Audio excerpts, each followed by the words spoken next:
The distance from the Danish capital of Copenhagen to the Swedish mainland is only about 10 miles. Between the two lies the Öresund Sound. Up to now, the crossing took an hour by car ferry. But beginning in the summer of 2000, the Öresund became a fixed link.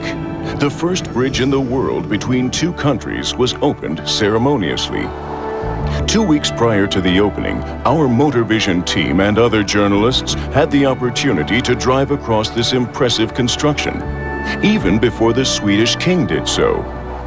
Volvo had invited the press to the premiere of the new V70 cross-country, Sweden's answer to Audi's all-road Quattro. The crossing to the southern Swedish city of Schonen took only 15 minutes. The port city is the first stop on the Swedish mainland. But before we continue our test drive, let's take a closer look at Volvo's latest four-wheel drive creation. The V70 Cross Country is built on the platform of the S80 limousine. It's not a sports recreation vehicle, but rather a station wagon with good ground clearance, lots of interior space, and off-road ambitions. The 17 cubic feet of trunk space turns into a total of 58 when the rear seat is folded down. That's 2 cubic feet more than in the preceding model.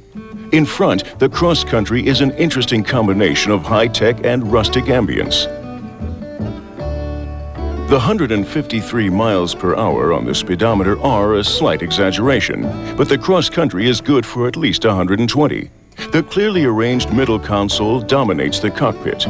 The steering wheel is adjustable in height and length, and an optimal seating position can be found thanks to electronic adjustments. The car's entire appearance has the typical Volvo robustness.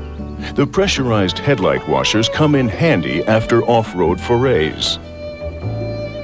8 inches of ground clearance are supposed to help the cross-country master driving situations in the rough.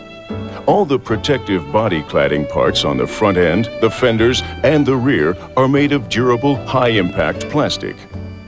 Thanks to its turbocharged 5-cylinder engine and 220 horsepower, the Cross Country reaches a respectable maximum torque of 285 Newton-meters between 1,800 and 5,000 RPM.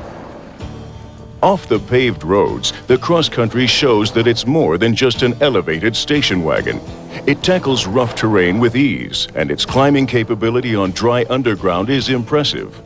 Whenever necessary, the transmission supplies increased power to the front or rear wheels, depending on the situation. In addition, the track's driving stability system regulates the driving forces between the right and left sides through selective application of the brakes. Even when the going gets rough, this Volvo has no problem coping with a bumpy underground. Hardly anybody will actually use the Cross Country off-road, but it certainly is a capable vehicle. In fact, many purebred SUVs could benefit from its technology. Even flooded roads don't seem so intimidating anymore in this car. On normal roads, you hardly notice the Cross Country's off-road capabilities. Because of its low center of gravity, it behaves just like a normal touring limousine. The 5-speed automatic transmission can also be shifted manually, much to the enjoyment of sportier drivers. Volvo's off-road station wagon isn't entirely cheap, but its extensive standard equipment and safety features make it worth the money. And the Audi all-road Quattro costs significantly more. But with 250 horsepower, it also offers more in terms of performance. European drivers won't see too many cross countries on the streets. The majority of these attractive cars will be exported to the USA.